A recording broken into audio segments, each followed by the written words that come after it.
Welcome to Promote, Profit, Publish. I'm your host, Juliette Clark, and today's guest is one of our Breakthrough Author Magazine contributing editors, and I'm really excited to talk content with her today and some of the things you need to build for your author platform. So, Melanie Herschorn wants to make your book and brand sparkle online. As a content marketing strategist for coaches, consultants, and speakers worldwide, she's on a mission to support and empower her clients to create clear messaging and content that shines a light on their individual experience, skill set, and books. With her unique combination of entrepreneurship, award-winning journalism, and PR experience, Melanie guides her clients to attract and nurture leads and position themselves as industry expert. She also loves to provide book marketing tickets on her show, Authority Marketing Live. Really excited to share her with you today. For those of you who aren't, subscribe to our magazine. Go over to www.breakthroughauthormagazine.com and get your free subscription. You get monthly magazine with tips and tricks. Also, if you're somebody who likes to watch this over on YouTube, go over to our YouTube channel, Superbrand Publishing, and subscribe. You'll get a notification every time we post a new podcast. So here we go. Here's Melanie. Welcome, Melanie. We are super excited to have you here today. Thank you. I'm so excited to be here. Well, good deal. You have been a magazine contributor for a year now. How much have you liked writing articles, or do you hate it, or you always have yours in first? I'm always very impressed. Do I? Oh, thank you. No, You I do. love it. I love writing the articles because I get to use a different part of my brain. A lot of times I'm doing video or I'm consulting with my clients. And this way I get to sit down and just say what's on my mind right now and write, just under 500 words about it. That is so funny because I do that too. I'll see something and I'll just go, I should write this down. And sometimes I have an article in there, sometimes I don't, but I try to as much as I can. I'm not a great writer, so it doesn't, I don't know. I don't know if I like to write anymore. I don't know that I agree with you, but okay. Well, you know what? I've been working sort of on a fiction novel for a Oh. while here and there. So I think it's so funny because I used to be able to knock out a fiction novel in 2 months. But it just takes time these days. And maybe because they were crappy from 2 months. No, I don't know. So let's talk about today. Yes. Lead magnets. So when we're recording this, we're running the 10-day author platform building challenge right now. Mm-hmm. And people start to think about that audience build after they write the book. They're like, okay, I'm ready to market. This starts so far before. Talk about that. So far before. And I just get so sad about it when people come to me and they say, oh, well, the book's not really selling, so I'm just gonna put it away. And I'm like, but then what are you doing? Because now the world isn't going to get your genius. Now you can't fulfill your mission. So you want to start marketing really as soon as you start writing. I would suggest even putting in your bio on whatever social media platform you're on, author of forthcoming book, and put the title, because you are. Then that's a little bit of accountability too, because it means you got to actually finish it. It does. And what's so funny, you guys, if you've been listening, this aligns with what Jackie Jordan, our media specialist, says about don't wait until the book is out to get on TV, radio, and podcasts. You are the author of the upcoming book, blah, blah, blah, blah.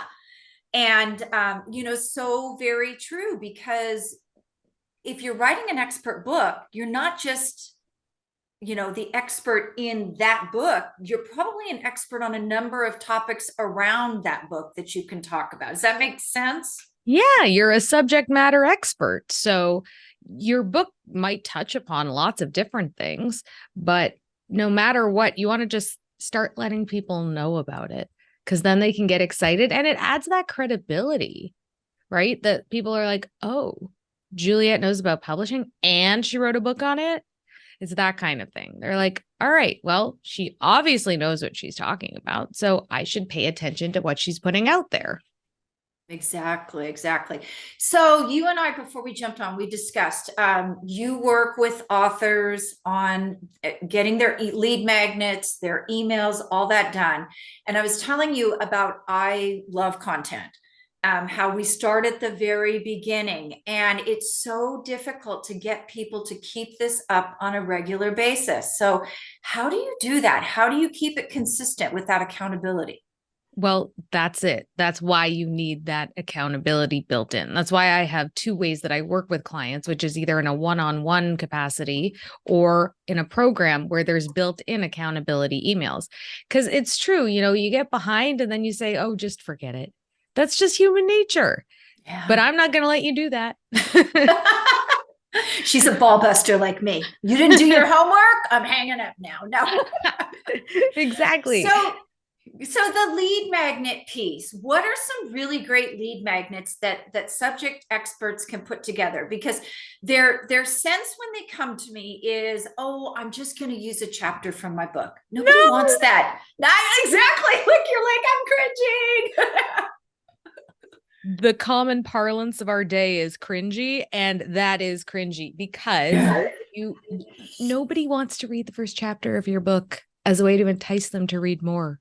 Your first chapter might not be your best chapter. It might not be a chapter that's going to lead people into your client or customer journey either. You got to think big picture, friends.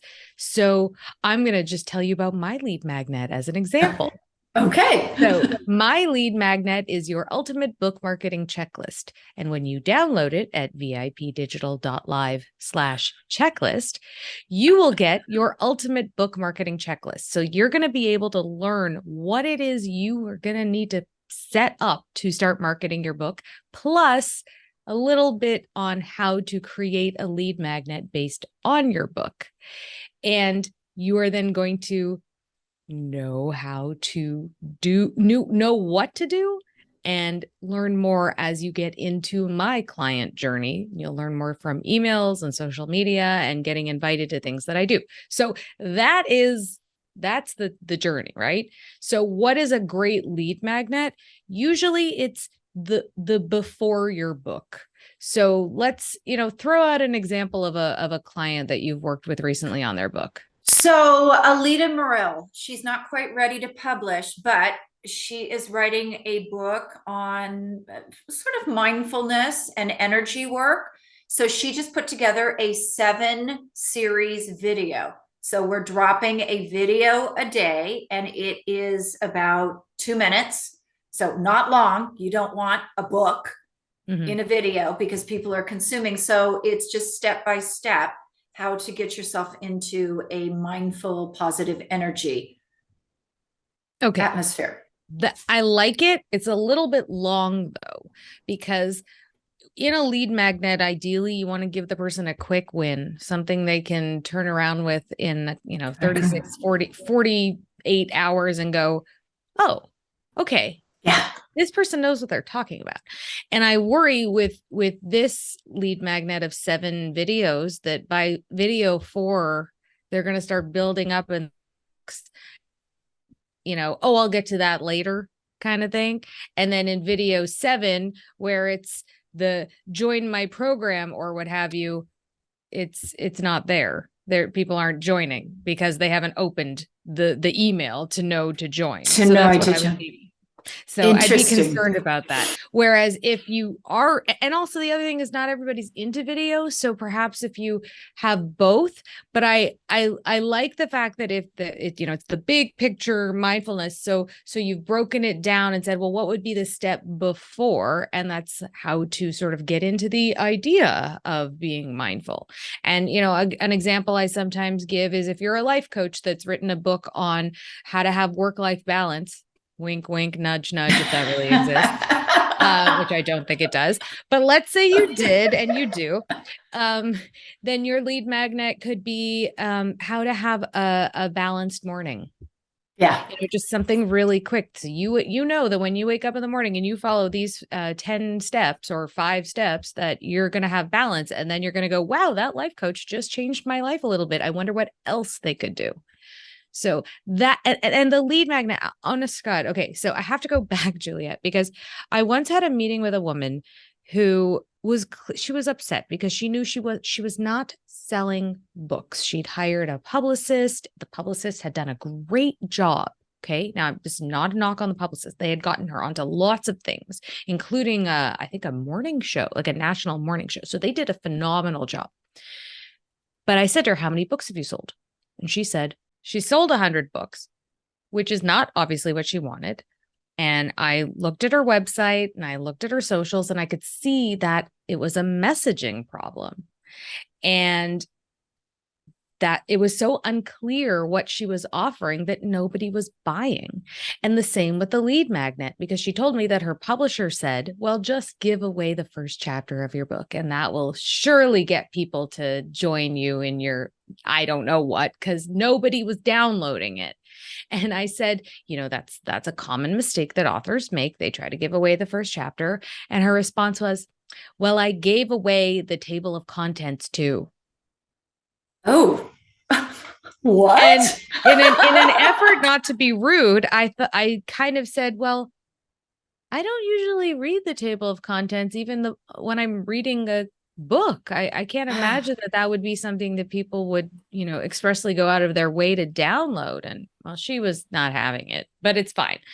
But let this be a lesson to you, dear listener, that you do not want to give away a table of contents or a chapter of your book, because nobody wants that. We're way too internet savvy these days to want that. Yeah, not even to mention that when it's published, a good publisher will have the look inside. So people can see that anyway. Even beforehand. So a good one then would be, I love what you said about the sort of instant gratification thing that happens, because if you can give somebody that value and they can validate that it worked, they're gonna follow you from then on, because that's why people do this, is they want to accelerate. Right. And people know it's not like it's 2005 anymore. People don't just give you their email address. They hold on to it for dear life. So it has to be really valuable for them to give it away to you.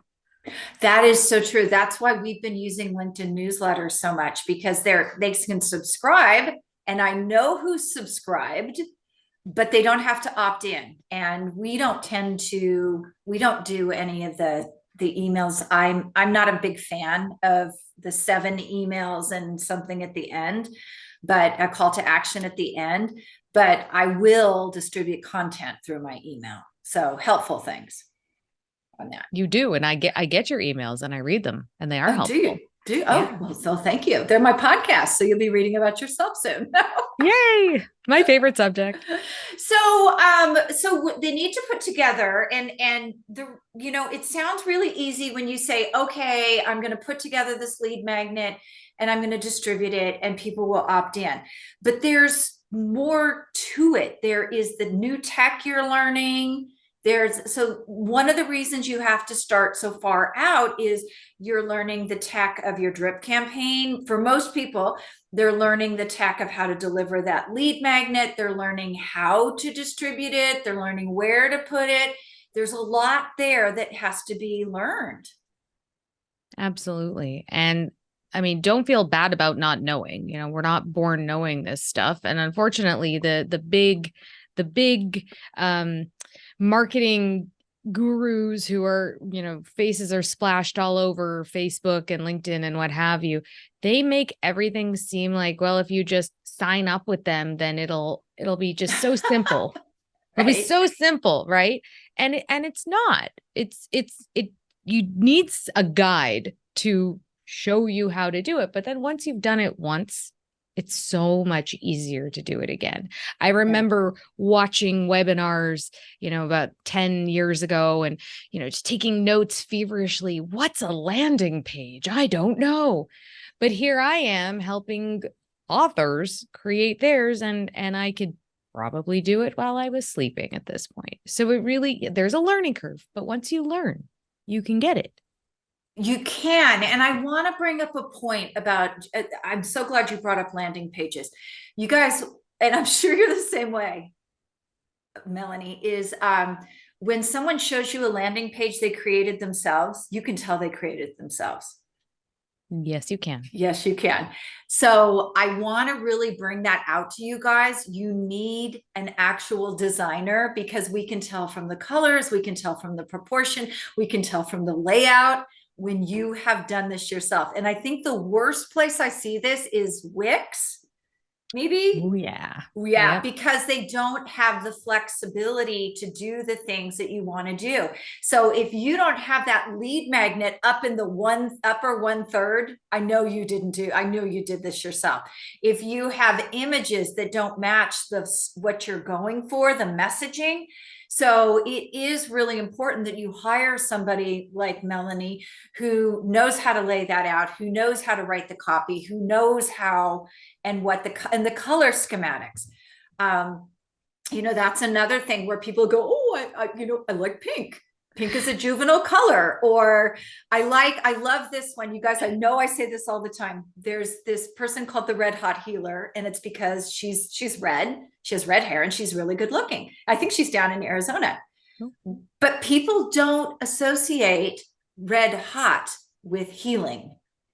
Not at all. And that's always the thing I go to with, is your messaging really, really strong? And she's an amazing human being. And I can see why she did it. But unless you know who she is, you're probably not going to associate that red hot with healing. No, it's the opposite. It's fire. It's breaking things open. It's catching things on, blowing things up. That's really interesting. Yeah, I would associate like blue and greens and serenity with healing. Yeah, pastels of some sort. Yeah. There's actually, and her name is Karen. I can't remember her last name off the top of my head, but when I talked to her, she has a whole color wheel with 200 colors that are variations of particular shades when she goes into messaging, and she works with New York Times bestsellers all the time. So, it just, that variation on shade matters to your messaging too. And clearly this designer knows what she's talking about. Yeah. But coming back to it, I mean, Mhm. professionally, you help people with all of that, correct? Yes, because it can't exist in a vacuum. It's a big overall thing. It's you, the author, you, the expert.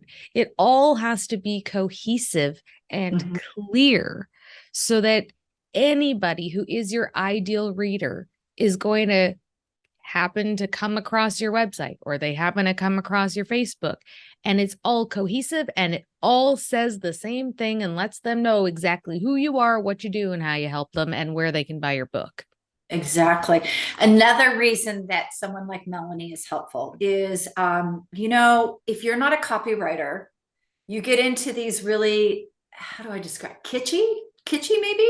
Like, oh, that's really cute. Everybody will get it, but nobody gets it. Nobody gets it.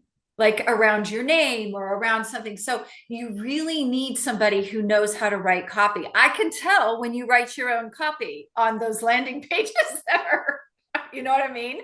Yeah. And I was just working with a client on this the other day. She's got her own podcast and it's awesome. And I said, let me hear your commercial about your book.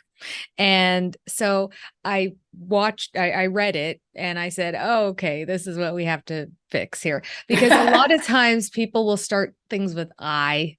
Yeah. Nobody wants to hear about you.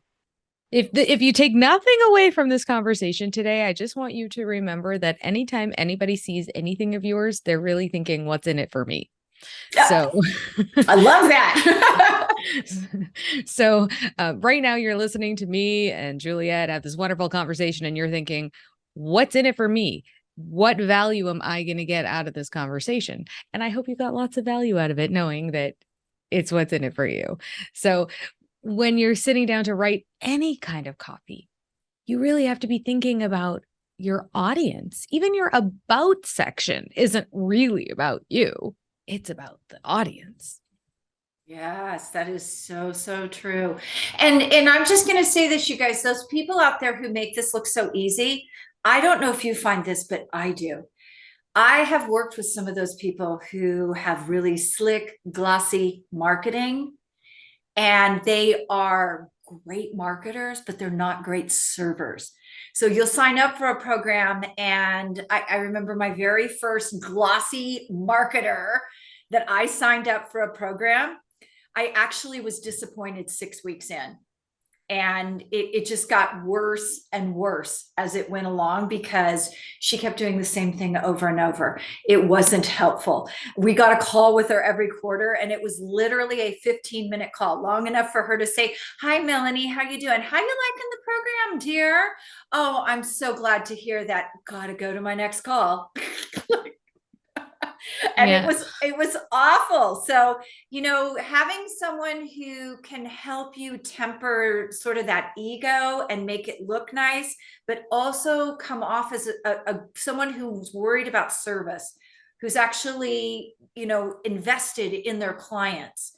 That's another reason you need to use a professional, because you never know what you're going to dig out of me that you're like, why isn't that in your bio, Juliet? That's absolutely true.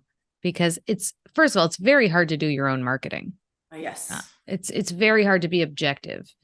And a lot of people say, well, I'll just do that part because that's that's expensive and I've already spent so much money on other things. Well, I think you kind of have to roll it all into the experience of having a book. I think that it, and I started with this about the tragedy of not marketing your book. Mm-hmm. It's like when you if you were to throw a party and you got the venue and you got the food and you got the outfit and then you never sent out invitations, that's what it's like when you do all the things and you publish the book and you're holding the book and nobody's buying it. But you have the power to get people to buy it. You just have to know how to do it. Exactly. But you have to subtly market it as you go. And that's what the lead magnet is doing. And that is what whatever articles or content you produce, it's you sharing value without being salesy, attracting attention without saying, I am fabulous, come buy from me, which we all know is a big turnoff these days. It doesn't have a connotation of service. So how do you shift people out of that mode when they come to you? How do you get them out of that mode? Because I feel like people come to us with that sort of mindset. Mm-hmm. Well, a lot of people come to me and they just don't even know what to do. They think that if they take one photo of them holding their book up right here, that's all they need to do to market their book. And I had a client who said, well, that was my best performing picture. And I said, great. How many sales did you get from that? He's like, I don't know, not a lot. Exactly. None. No, right. So you have to weave your marketing, your book marketing into your overall marketing. And back to that ego thing. I've seen people on Facebook just post pictures of their book in every which way. And it just rubs you the wrong way. And at some point you just stop listening. You get desensitized to their book because it's like, okay, I get it. You wrote a book. I don't care about you. I don't care about your book. What's in it for me? So when you go back to that, what's in it for me, and talk about service, just like we were discussing, that is how you get more book sales. Exactly. And I remember I can always tell that somebody hasn't done their work because it's almost like this desperate plea, buy my book, buy my book, buy my book, buy my book. And instead of, hey, here's some very valuable content and maybe the call to action is your book. It's just all about buy my book. Exactly. So let's just stop doing that because it's not Yeah. going to help. Yeah. And I'll tell you guys, my very first book, my best friend didn't buy my book. Like I kept bugging her and bugging her. We would go out running every morning, like, why haven't you bought my book? And she finally said, I haven't bought your book because if it's crappy, I have to tell you. And I was like, Wow. oh, wow.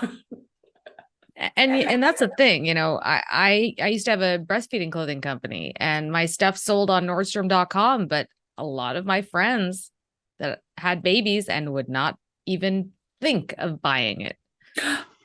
Why? I don't know. I had celebrities buying it, and I know because I had to drop ship the stuff to them, Uh-huh. but wasn't good enough for my friends. And that's the thing. You can't rely on the people you know because they're probably not your ideal reader. Okay, I want to address that. That is such a great point. We all think everybody's going to buy our book. I have this big circle of friends. They're not, they're into you. They're not into what you do for a living for the most Mhm. part, That's right. especially with the expert book, even with fiction books. Even with fiction books, a book is such an individual thing. I mean, it's practically the only thing we have left where people take time out and just focus on it. I feel like it's the only thing we have left. I don't watch TV without playing something on my phone at the same time. You know, I'm always doing two things at least at the same time. But when I'm reading a book, that's all I'm doing. I mean, even if you're listening to a book, you're probably just exercising or folding laundry, but you're still focused on the book. So yeah, I mean, the fact that these people are sort of just paying attention, it has to be what they want. Again, what's in it for them? Exactly, exactly. We just took on a new book that is senior fiction. And I'm kind of looking forward to that because it's something a little bit different. But how do you do something like that? I mean, she's planning on all of her friends reading it because they're senior citizens. Nope. I don't know that every senior citizen out there wants to read about sex scenes. Not necessarily. She will And have to do her due diligence and figure out where her readers are hanging out online. I mean, maybe there's a Facebook group devoted to senior sex. Who knows? well, you just gave her an idea of senior sex, senior dementia, senior dating. It's all a little mind-boggling to me. And I'm not a romance novel person at Nah, all. me I'm, neither. I'm too practical for what's that guy's name on the front with the Fabio. Yeah. Fabio. Melanie, thank you for being here today. Where can we find you besides in Breakthrough Author Magazine? Oh, yes, I'm there every month. You can find me at, well, grab that freebie, that book marketing, your ultimate book marketing checklist at vipdigital.live/checklist. Or you can go to, I'm on every social media, or you can go to my website, which is vipdigitalcontent.com. Great. Thank you so much for taking the time today. Thank you.